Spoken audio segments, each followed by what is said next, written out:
Hello friends, this is Akanksha Singh. Welcome you on YouTube channel way to JRF। ये हम लोग कर रहे हैं GIC 2021 के लिए प्रैक्टिस सेट। तो ये है प्रैक्टिस नंबर 6।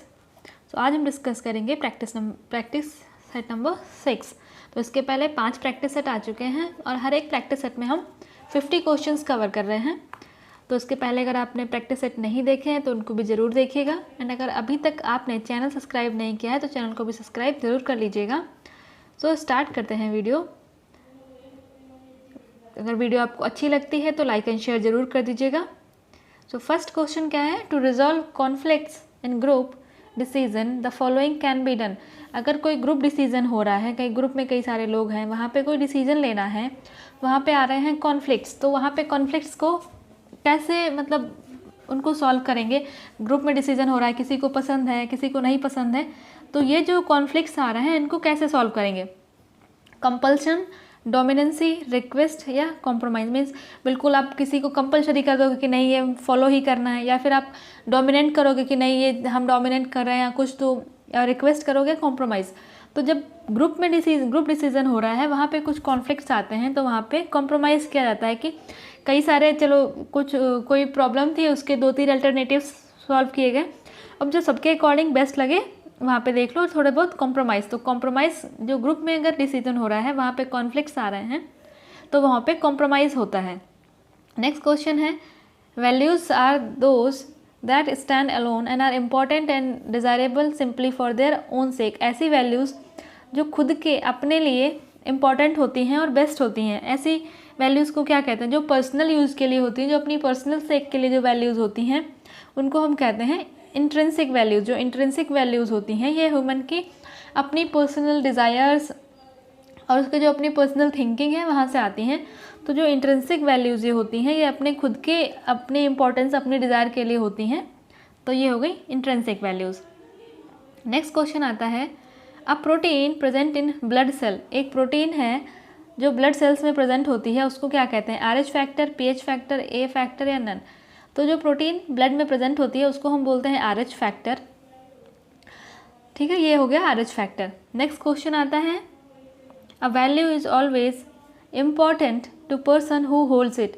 मीन्स जो पर्सन की जो वैल्यूज़ हैं वो हमेशा उस पर्सन के लिए इम्पॉर्टेंट होती हैं। लाइक कोई भी पर्सन है उसकी जो अपनी डिज़ायर्स हैं उसके लिए वो इम्पॉर्टेंट होती हैं। मीन्स जिस भी पर्सन की जो वैल्यूज़ हैं वो पर्सन के लिए इम्पॉर्टेंट होती हैं। लाइक आपके लिए आपकी क्या डिज़ायर्स हैं, आपका क्या थिंकिंग है, वो आपके लिए इम्पॉर्टेंट है। तो ये किसने कहा है? ये कहा है ग्रॉस एंड क्रैंडल ने कहा है कि जो पर्सन है उस पर्सन की जो अपनी वैल्यूज़ हैं वो उनके लिए इम्पॉर्टेंट होती हैं। नेक्स्ट क्वेश्चन आता है organ that separates the movers blood stream from embryo. Means embryo को जो मदर है या जो उससे जो मदर से अलग करने वाला जो पार्ट है वो क्या है? ऑप्शन है प्लेसेंटा, यूटरस, ओवम या अम्बिलिकल कॉर्ड। जो अम्बिलिकल कॉर्ड है ये एम्ब्रियो को मीन्स जो एम्ब्रियो को मदर से अलग करता है। तो ये हो गया एम्बिलिकल कॉर्ड। अगर हम प्लेसेंटा की बात करें तो ये प्लेसेंटा जो है ये एम्ब्रियो को न्यूट्रिएंट्स प्रोवाइड करता है और वहाँ से जो वेस्ट प्रोडक्ट है उसको बाहर निकालता है। तो ये दोनों का डिफरेंस है प्लेसेंटा और अम्बिलिकल कॉर्ड में। नेक्स्ट क्वेश्चन आता है every step involve in work assessed by. Every step means यहाँ पे अगर हम दिया होता स्टेप टू स्टेप मीन्स कोई एक काम है, ठीक है, उसमें कई सारी स्टेप हैं, तो यहाँ पे अगर दिया होता स्टेप टू स्टेप इन्वॉल्वमेंट तो ये हो जाता पाथवे चार्ट। ठीक है, यहाँ पे दिया step involve every step means every means हर एक स्टेप का अलग अलग डिस्क्रिप्शन देना, तब ये हो जाता है प्रोसेस चार्ट। और यहाँ पे हम बात करते हैं अगर स्टेप के साथ दोनों हैंड्स का ऑपरेशन भी अगर हम बात करते तो ये हो जाता ऑपरेशन चार्ट। तो यहाँ पे एवरी स्टेप मीन्स हर एक स्टेप का अलग अलग वर्क असेस करना ये दिया है प्रोसेस चार्ट में दिया होता है। नेक्स्ट क्वेश्चन है आर डिफ़िकल्ट टू मेजर्स। इनमें क्या चीज़ जो है वो डिफ़िकल्ट है मेज़र करने में, इनको मापना या नापना मुश्किल होता है। तो जो वैल्यूज़ होती हैं हर किसी की वैल्यूज़ अलग अलग होती हैं, तो वैल्यूज़ को नापना डिफ़िकल्ट होता है। नेक्स्ट क्वेश्चन आता है is a process by which minerals and the other substance are added to the cartilage and make bone. Means जब चाइल्ड बर्थ होती है तब उसकी जो बोन होती है वो सॉफ्ट होती हैं, उनको कार्टिलेज बोलते हैं। अब इन कार्टिलेज पे धीरे धीरे इन पे मिनरल्स सब्सटेंस जुड़ते हैं इनके साथ, तब ये बोन है जो हार्ड होती हैं। तो कार्टिलेज से बोन के हार्ड होने की जो प्रोसेस है उसको कहते हैं ऑसिफिकेशन। क्रोमैटिन ये जीन प्रोटीन होती है, उसको हम बोलते हैं क्रोमैटिन, और ये है ऑसिफिकेशन। जब कार्टिलेज के हार्डनिंग होने की प्रोसेस, मीन्स कार्टिलेज जो हार्ड होकर बोन में कन्वर्ट होता है, इसको हम कहते हैं ऑसिफिकेशन। नेक्स्ट क्वेश्चन आता है police protection, roads and temples are the example of. जो पुलिस प्रोटेक्शन है, रोड है, टेम्पल, ये सब क्या है? ये हमारे कम्युनिटी रिसोर्सेज हैं। पहली बात तो ये रिसोर्सेज हैं, दूसरे कौन से रिसोर्स हैं? कम्युनिटी रिसोर्स हैं। तो करेक्ट आंसर क्या हो जाएगा? ये कम्युनिटी रिसोर्सेज हो जाएंगे। नेक्स्ट क्वेश्चन आता है is a test where high frequency sound waves are beamed at the uterus. Means जो हाई फ्रिक्वेंसी एक्सरे वेव्स जो हैं ये, इनको यूट्रस पे प्रोजेक्ट किया जाता है, जिससे यूट्रस जो है वो बॉडी में मूवमेंट करता है और वहाँ से एग्जैक्ट एक पोजीशन मिलता है कि हाँ, मतलब जो भी यूट्रस में जो बेबी है वो हेल्दी है या नहीं है, तो उसको क्या बोलते हैं? उसको बोलते हैं अल्ट्रासाउंड। नेक्स्ट क्वेश्चन आता है pick the odd one among the characteristic of resources. जो रिसोर्सेज के कैरेक्टरिस्टिक हैं इनके बारे में बताना है कि कौन सा डिफरेंट है या कौन सा रिसोर्स का कैरेक्टरिस्टिक नहीं है। तो कैरेक्टरिस्टिक्स क्या हैं? रिसोर्सफुल, एसेसिबल, अनलिमिटेड या इंटरचेंजेबल। तो हमने पढ़ा है कि रिसोर्स जो है वो यूज़फुल होते हैं, एसेसिबल होते हैं, इंटरचेंजेबल होते हैं, बट हमने अनलिमिटेड नहीं पढ़ा है। तो ये अनलिमिटेड जो है ये रिसोर्स का कैरेक्टरिस्टिक नहीं है, क्योंकि जो रिसोर्सेज हैं उनको जब एक्सेस में यूज़ करेंगे या फिर उनको प्रॉपर मैनेज करके यूज़ नहीं करेंगे तो ये जब ज़्यादा यूज होंगे तो वो फिनिश हो जाएंगे। तो रिसोर्सेज जो हैं ये अनलिमिटेड नहीं है, यूज़फुल हैं। अब रिसोर्स हैं तो यूज़फुल तो होंगे ही। असेसिबल हैं मीन्स एक रिसोर्स की जगह पे हमारे पास अल्टरनेटिव्स हैं, तो एक की अगर कमी हो रही है तो हम दूसरा यूज़ कर सकते हैं। सेम यहाँ पे इंटरचेंजेबल भी है कि हम रिसोर्सेज को अपनी फ्लेक्सिबिलिटी के अकॉर्डिंग इंटरचेंज करके यूज़ कर सकते हैं। नेक्स्ट क्वेश्चन है a person who is buyer and uses the product. जो पर्सन जो है प्रोडक्ट को ख़रीदता है और उसके बाद प्रोडक्ट्स को यूज़ करता है तो उसको हम क्या कहते हैं? तो वो होता है कंज्यूमर। जो पर्सन कंज्यूमर लाइक हम लोग हैं, मार्केट में गए, शॉप पे गए, कुछ सामान लिया, उसको यूज़ करें तो हम क्या हैं? हमें कंज्यूमर। तो कोई भी पर्सन जो कुछ सामान खरीदता है उसके बाद उसको यूज़ करता है तो उसको हम बोलते हैं कंज्यूमर। नेक्स्ट क्वेश्चन आता है child development is a field of study devoted to the understanding of all facts of human growth and development.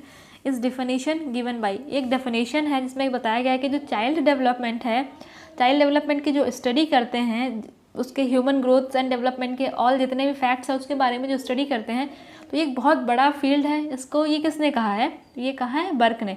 Barq ने कहा है कि चाइल्ड डेवलपमेंट एक इतनी बड़ी फील्ड है जिसमें हम ह्यूमन से रिलेटेड, ह्यूमन ग्रोथ से लेकर डेवलपमेंट तक के सभी फैक्ट्स की स्टडी करते हैं, वो है चाइल्ड डेवलपमेंट। ये कहा है बर्क ने।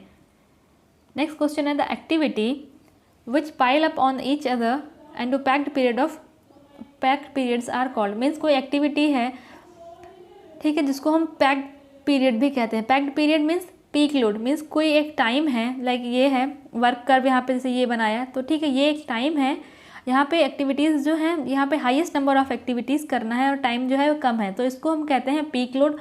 और पीक लोड को ही दूसरा नाम है पैक्ड पीरियड। तो पैक्ड पीरियड अगर आपको नाम पता था तो आप यहाँ से डायरेक्ट आंसर कर सकते हो कि पीक लोड को पैक्ड पीरियड भी कहते हैं। नेक्स्ट क्वेश्चन आता है वर्निक्स गैसेयोसा क्या है? तो वर्निक्स गैसेयोसा एक चिपचिपा वैक्स लाइक सब्सटेंस होता है जो स्किन को चैपिंग होने से, मीन्स स्किन को चैपिंग या स्किन को बाहर निकलने से या स्किन में कोई हार्म ना हो, उससे चाइल्ड को प्रोटेक्ट करते हैं। जो न्यू बॉर्न चाइल्ड होता है उसकी स्किन पे ये वर्निक्स गैसेयोसा लगा होता है जो उसकी स्किन को चैपिंग होने से बचाती है, स्किन को बाहर से हार्म होने से बचाती है। नेक्स्ट क्वेश्चन आता है due to lack of sufficient oxygen the person experience fatigue. अगर प्रॉपर ऑक्सीजन पर्सन को नहीं मिल रही है तो वहाँ से उसको फटीग फील करता है। तो वो किस टाइप का फटीग फील करता है? ऑप्शंस है physiological fatigue, psychological fatigue, boredom fatigue and frustration fatigue. जब प्रॉपर सप्लाई ऑफ ऑक्सीजन नहीं होती है तो यहाँ से जो फटीग होता है उसको हम बोलते हैं फिजियोलॉजिकल फटीग, क्योंकि जब ऑक्सीजन प्रॉपर नहीं आता है तो वहाँ से लैक्टिक एसिड फॉर्मेशन स्टार्ट हो जाता है जिससे फिजियोलॉजिकल फटीग होती है। तो जब ऑक्सीजन प्रॉपर नहीं आ रहा है तो ये होता है फिजियोलॉजिकल फटीग। नेक्स्ट क्वेश्चन आता है primary socialization take place in. जो प्राइमरी सोशलाइजेशन है वो कहाँ से स्टार्ट होता है? तो सोशलाइजेशन की अगर हम बात करें तो जब इन्फेंसी से सोशलाइजेशन प्राइमरी की बात की है तो प्राइमरी कहाँ से स्टार्ट होता है, फैमिली से। और फैमिली में सोशलाइजेशन कब से स्टार्ट होता है, जब बच्चा इन्फेंसी स्टेज में होता है। तो इन्फेंसी स्टेज से प्राइमरी सोशलाइजेशन स्टार्ट हो जाता है, तो उसको हम यहाँ पे बताएंगे इन्फेंसी स्टेज। अगर यहाँ पे लिख देते हैं कि जो न्यूबॉर्न बेबी है, जैसे ही न्यूबॉर्न बेबी है वहीं से उसका सोशलाइजेशन स्टार्ट हो जाता है, तो ये गलत है, क्योंकि स्टार्टिंग में 2 to 3 मंथ तो चाइल्ड किसी को पहचानता ही नहीं, तो सोशलाइजेशन कैसे स्टार्ट हो जाएगा। तो इन्फेंसी पीरियड से सोशलाइजेशन जो है स्टार्ट हो जाता है।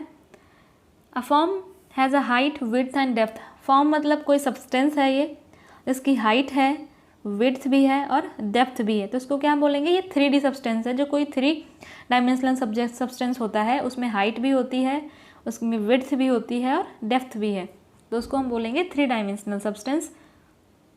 Next question, 3 classes of changes were proposed by.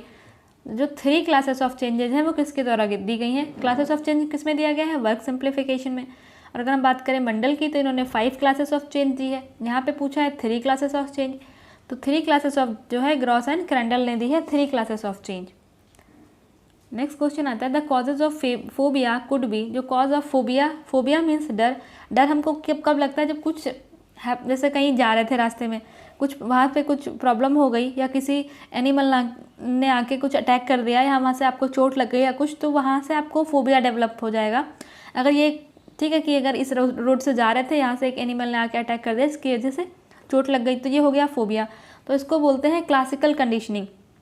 ये क्लासिकल कंडीशनिंग टर्म और भी दिया है इवान पैवलो ने, तो इन्होंने क्लासिकल स्टिमुलेशन कंडीशनिंग दी है, तो वहाँ से भी।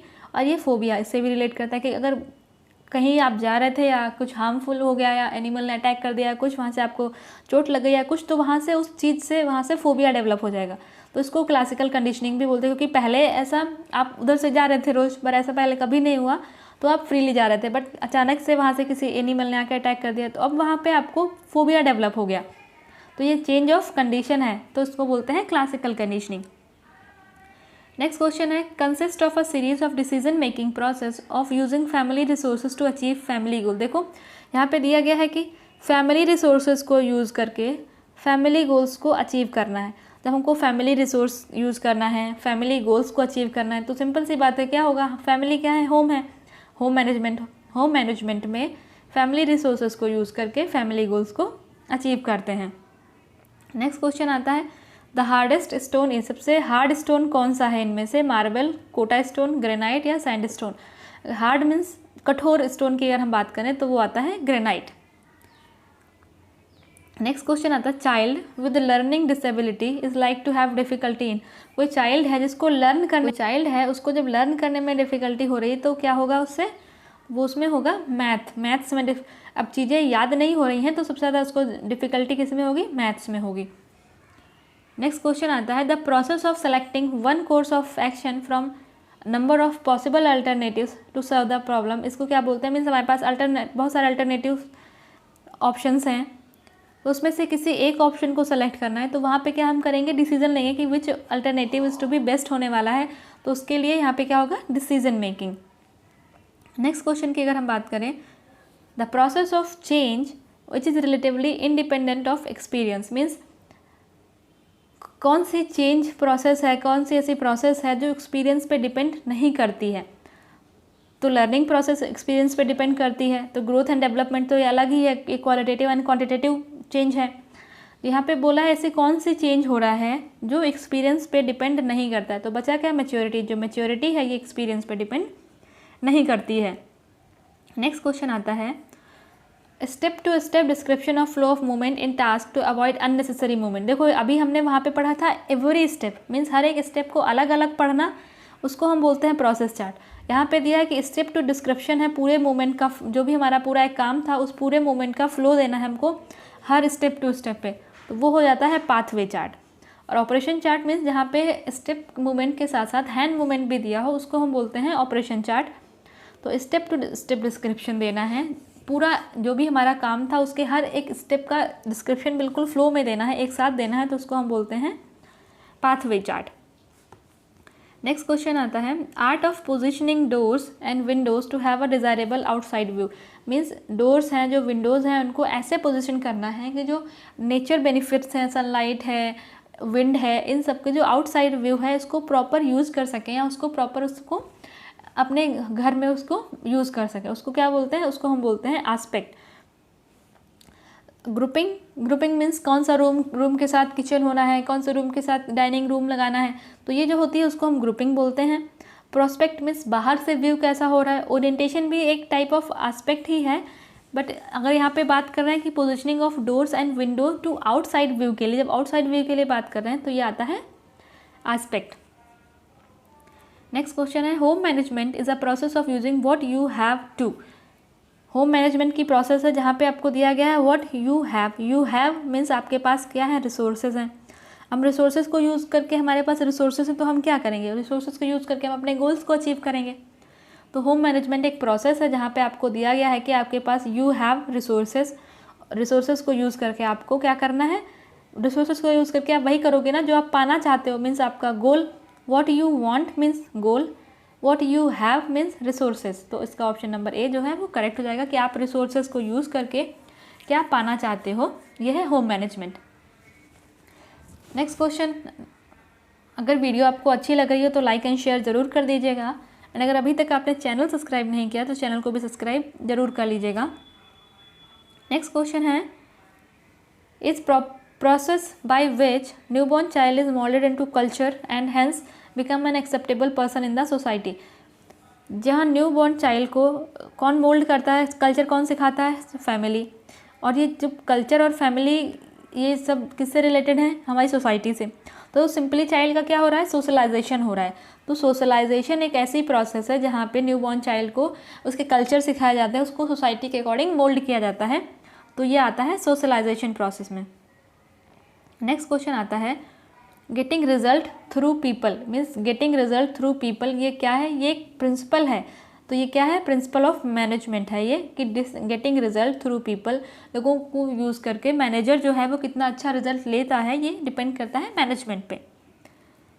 नेक्स्ट क्वेश्चन है, अकॉर्डिंग टू जीन पियाजे the cognitive development has following stages. तो जीन पियाजे के स्टेजेस, कॉग्निटिव डेवलपमेंट की स्टेजेस कितनी हैं, तो जीन पियाजे के कॉग्निटिव डेवलपमेंट की 4 स्टेजेज हैं।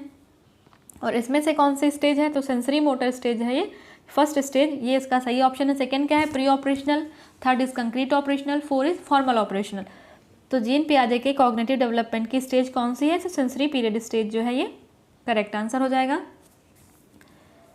नेक्स्ट क्वेश्चन है, the ideal location of kitchen should be. जो किचन की जो आइडियल लोकेशन है वो क्या होनी चाहिए, तो किचन की आइडियल लोकेशन नॉर्थ ईस्ट या फिर प्रॉपर ईस्ट है तब भी सही है, अगर नॉर्थ ईस्ट दिया है तो नॉर्थ ईस्ट के साथ जाएंगे। नेक्स्ट क्वेश्चन आता है, the importance difference between home and house is. Home और हाउस के बीच में इम्पॉर्टेंट डिफरेंस क्या है, तो ये होता है इमोशनल डिफरेंस। होम और हाउस में जो एक सबसे ज़्यादा इम्पॉर्टेंट डिफरेंस होता है वो होता है इमोशनल डिफरेंस। नेक्स्ट क्वेश्चन आता है, psycho analytic theory was proposed by. जो साइको एनालिटिक थ्योरी है ये इसको किसने प्रपोज किया, तो साइको एनालिटिक थ्योरी में कितने एस्पेक्ट हैं, 3 एस्पेक्ट हैं। कौन से हैं, ID, ego and super ego. तो ये दिया किसने है, एक थ्योरी जो है ये दी है फ्रूड ने। उसमें साइको एनालिटिक थ्योरी में जो साइकोलॉजी है या हम बोल सकते हैं जो पर्सनालिटी है उसमें इन्होंने 3 डायमेंशंस दिए हैं। तो 3 डायमेंशंस क्या थे, आईडी, ईगो और सुपर ईगो। तो ये आईडी, ईगो और सुपर ईगोस में 3 डायमेंशंस थे। नेक्स्ट क्वेश्चन आता है, is one of the source of value. इसमें कौन सा सोर्स ऑफ वैल्यू है, एक is one of the source of value. तो ये इसमें जो है लैंग्वेज जो है एक सोर्स ऑफ वैल्यू है। नेक्स्ट क्वेश्चन आता है, is a time when sexual maturity is reached. हम बात कर रहे हैं कि ऐसी कौन सी स्टेज की बात कर रहे हैं जब सेक्सुअल मैच्योरिटी जो है फुल्ली डेवलप हो जाती है, तो वो होता है प्यूबर्टी स्टेज। प्यूबर्टी स्टेज पे जो है सेक्सुअल मैच्योरिटी फुल्ली डेवलप हो जाती है। नेक्स्ट क्वेश्चन क्या है, 37, the family is not only the best conveyor of value but is the producer of value too. अभी हमने इसके पहले पढ़ा था कि जो वैल्यूज़ जो होल्ड करता है, जिसकी जो वैल्यूज़ होती हैं वो उसके लिए इम्पॉर्टेंट होती हैं, तो वो दिया था ग्रॉस एंड क्रेंडल ने। अब यहाँ पे दिया है कि जो फैमिली जो है वैल्यू कन्वे करने के साथ साथ, कन्वे मतलब जो हमारी ट्रेडिशनल वैल्यूज़ थी वो एक जनरेशन से दूसरे जनरेशन में कन्वे तो कर रही है फैमिली, उसके साथ साथ फैमिली हमको वैल्यूज़, हमारे लिए वैल्यूज़, फैमिली के थ्रू हम अपनी वैल्यूज़ डेवलप करते हैं, तो वैल्यू के प्रोडक्शन में भी फैमिली जो है इम्पॉर्टेंट रोल प्ले करती है। ये किसने कहा है? तो ये कहा है लियोनार्डो मायो ने कहा है कि जो वैल्यूज़ हैं इसमें फैमिली जो है इनको कन्वे करने में एक इम्पॉर्टेंट रोल प्ले करती है, साथ में इनके प्रोडक्शन में भी इम्पॉर्टेंट रोल प्ले करती है। नेक्स्ट क्वेश्चन आता है, cephalocaudal principle tells the development from the cephalocaudal principle development. ये दो होते हैं, एक तो सेफेलोकॉर्डियल, दूसरा होता है प्रॉक्सिमोडिस्टल। अगर हम बात कर रहे हैं सेफेलोकॉर्डियल डेवलपमेंट की तो ये टॉप टू बॉटम या फिर हेड टू टो बोल सकते हैं, तो ये हो गया सेफेलोकॉर्डियल। और अब हम दूसरे की बात करें प्रॉक्सिमोडिस्टल, तो प्रॉक्सिमोडिस्टल होता है inner to outer, centre to periphery, inner से आउटरवर्ड, ये हो गया प्रॉक्सिमोडिस्टल। यह है प्रॉक्सिमोडिस्टल मीन्स इनर से आउटर के लिए या सेंटर से पेरिफेरी के लिए, सेंटर से आउटवर्ड भी बोल सकते हैं। और हम बात करते हैं सेफेलोकॉर्डियल प्रिंसिपल की, तो ये होता है टॉप से बॉटम की तरफ। नेक्स्ट क्वेश्चन है, drudgery of a housewife in work can be reduced by. Drudgery means जो काम करने का जो बोझ है या काम करने में जो एक्स्ट्रा एनर्जी लग रही है, तो हाउस वाइफ जो अगर कुछ काम कर रही है उसमें उसको एक्स्ट्रा एनर्जी लग रही है, उसके काम का जो बोझ है उसको कैसे कम किया जा सकता है? तो ऑप्शंस क्या हैं? Educating her, advising to take rest, labour saving techniques या प्रोवाइडिंग एम्प्लॉयमेंट। तो अगर कोई हाउस वाइफ है, उसकी ड्रेजरी को रिड्यूस करना है, उसके जो काम का बोझ है उसको रिड्यूस करने के लिए उसको लेबर सेविंग डिवाइसेस देंगे, लेबर सेविंग जो टेक्निक्स हैं वो बताएंगे। रेस्ट करने से क्या होता है, उसको जो हमें जब थकान कम करनी होती है तब हम रेस्ट लेते हैं, तो यहाँ पे क्या हो जाएगा, लेबर सेविंग टेक्निक्स को यूज़ करके जो हाउस वाइफ है उसके जो वर्क का जो लोड है या जो ड्रेजरी है उसको कम किया जा सकता है। नेक्स्ट क्वेश्चन आता है, playing help to attain good health is an example of. देखो प्ले जो है ये वैल्यू है, तो ये इंट्रिंसिक और इंस्ट्रूमेंटल दोनों में आती है। तो प्लेइंग जो है ये हेल्प करती है गुड हेल्थ को अटेन करने में, तो प्ले जो है ये इंट्रिंसिक और इंस्ट्रूमेंटल दोनों वैल्यू है, तो ये बोथ में आता है। नेक्स्ट क्वेश्चन आता है, the sense of taste is very weak at birth. तो ये गलत है, जो at the time of birth जो टेस्ट का जो सेंस है ये डेवलप होता है, बट अगर यहीं पे बात करते हैं स्मेल की, कि जो सेंस ऑफ स्मेल है तो ये बर्थ के टाइम पे डेवलप नहीं होता है, और ये टेस्ट की अगर हम बात करें तो ये बर्थ के टाइम पे डेवलप होता है। तो ये यहाँ पे दिया है कि वीक, तो वीक नहीं होता, ये प्रॉपर डेवलप होता है, तो ये स्टेटमेंट गलत हो गया। नेक्स्ट क्वेश्चन आता है, स्टेप्स इन कंट्रोलिंग इंक्लूड। अगर हम कंट्रोलिंग की बात करें तो कंट्रोलिंग क्या आता है, ये मैनेजमेंट के स्टेप हैं। तो कंट्रोलिंग में और कंट्रोलिंग के सब स्टेप्स क्या हैं, इंसेंटिव, चेकिंग या एडजस्टमेंट। इंसेंटिव मीन्स किसी को मोटिवेट करना, प्रोत्साहन करना। चेकिंग मीन्स चेक करते रहना काम कैसा चल रहा है, हो रहा है नहीं हो रहा है। एडजस्टमेंट मीन कहीं पे कुछ प्रॉब्लम आ रही है तो वहाँ पे फ्लेक्सिबिलिटी हो, चीज़ों को एडजस्ट किया जा सके। तो इसका जो करेक्ट आंसर है वो all of this is the correct answer. Next question की हम बात करें, is the third part of personality development. हमने अभी पढ़ा था साइको एनालिटिक थ्योरी में, ये 3 पार्ट होते हैं, इसको सिगमंड फ्राइड ने दिया था, ID, ego and super ego. तो जो इसका थर्ड पार्ट है तो ये होता है सुपर ईगो। नेक्स्ट क्वेश्चन आता है, human resources at our disposal include. जो ह्यूमन रिसोर्सेज जो हमारे डिस्पोजल पे होते हैं उनको हम बोलते हैं नॉलेज। नेक्स्ट क्वेश्चन आता है, प्रॉब्लम्स में stem for a child with learning disability because his inability to. Problem जो कुछ चाइल्ड हैं वो प्रॉब्लम फेस करते हैं लर्निंग में, लर्निंग डिसेबिलिटी के साथ साथ वो मीन्स जो उनकी सीखने की एक क्षमता है उसके साथ साथ उनमें, और अगर उनमें लर्निंग डिसेबिलिटी है तो उसके साथ उनमें और क्या प्रॉब्लम हो सकती है। जैसे कोई चाइल्ड है उसको लर्निंग डिसेबिलिटी है, तो लर्निंग डिसेबिलिटी के कारण उसको और क्या प्रॉब्लम हो सकती है। तो ऑप्शंस क्या है, organise time, communication effectively, prioritise activity, grasp verbal and non verbal concept. अगर कोई चाइल्ड है उसको लर्निंग डिसेबिलिटी है तो वो टाइम को ऑर्गेनाइज करने में भी उसको प्रॉब्लम आएगी। कोई पर्सन है या कोई चाइल्ड है उसको अगर लर्निंग डिसेबिलिटी है तो उसको टाइम को ऑर्गेनाइज करने में भी प्रॉब्लम आएगी, वो अपने टाइम को प्रॉपरली ऑर्गेनाइज नहीं कर पाएगा। नेक्स्ट क्वेश्चन आता है, work is the conscious seeking of the simplest, easiest and quickest method of doing work, this is defined by. अगर हम बात करें कि जो काम है उसको सिंपल, इजी और क्विक मेथड से कैसे किया जाए, इसको हम बोलते हैं वर्क सिंप्लीफिकेशन। और ये किसने दिया है, तो ये दिया है। तो ये जो वर्क सिंप्लीफिकेशन की यहाँ पे बात की है कि उसको सिंपलेस्ट, इजीएस्ट और क्विकेस्ट मेथड से करना है, तो ये दिया है निकल एंड डॉर्सी ने। नेक्स्ट क्वेश्चन आता है, some behavioural abnormalities that seem to indicate problem children are.